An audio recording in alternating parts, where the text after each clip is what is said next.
முட்டை கிரேவி எப்படி செய்யலான்னு சொல்லி பார்க்கலாமா? இது லெமன் ரைஸ் புளி சாதத்துக்கு ரொம்ப டேஸ்ட்டாக இருக்கும். வாங்க எப்படி செய்யலான்னு சொல்லி பார்க்கலாம் வாங்க. 4 முட்டையை வேக வச்சு அதோடைய தோடு எடுத்து வச்சுருக்கிறேன். முட்டையை 2ஆக வெட்டி வச்சுருக்கிறேன். அதில் கொஞ்சம் மஞ்சள் தூள் தூவிக்கலாம், கொஞ்சம் மிளகாத்தூள் தூவிக்கலாம், மேலே கொஞ்சம் உப்பு ஆட் பண்ணிக்கலாம். ஒரு கடாய் வச்சு சூடான உடனே ஒரு குழிக்கரண்டி எண்ணெய் ஊற்றிக்கலாம். சூடான உடனே நம்ம மசாலா தடவி வச்சுருக்கிற முட்டையை இதில் போட்டு பொரிய விடலாம். ஆட் பண்ணிட்டேன். இப்போ மூடி வச்சு பொரிய விடுங்க, இல்லைன்னா மேலே தெறிக்கும். இந்த அளவு பொரிஞ்சோடனே எல்லாத்தையும் எடுத்துருங்க.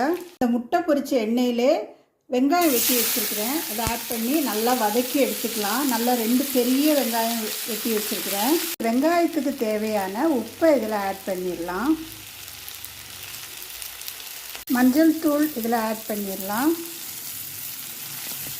வெங்காயத்தை நல்லா வதக்கி எடுத்துக்கணும், அப்போ தான் நல்லாயிருக்கும். வெங்காயம் இந்த அளவுக்கு வதங்கினோடனே அதில் 1 ஸ்பூன் மிளகாத்தூள் ஆட் பண்ணி நல்லா இதை வதக்கி எடுத்துக்கலாம். வெங்காயம் இந்த அளவுக்கு நல்லா வதங்கின உடனே நம்ம ஏற்கனவே பொரிச்சு வச்சுருக்கோம்ல முட்டை, அதை இதில் ஆட் பண்ணிடலாம். முட்டையை இதில் நம்ம ஆட் பண்ணிவிட்டு ஒரு மிக்ஸ் பண்ணிவிட்டு ஆட் பண்ணோன்னா இது ஒரு மிக்ஸ் பண்ணிவிட்டு 1 நிமிஷம் அப்படியே மூடி வச்சிடணும். முட்டை கிரேவி ரெடி ஆயிடுச்சு. செஞ்சு பார்த்துட்டு எப்படி இருக்குன்னு சொல்லுங்கள்.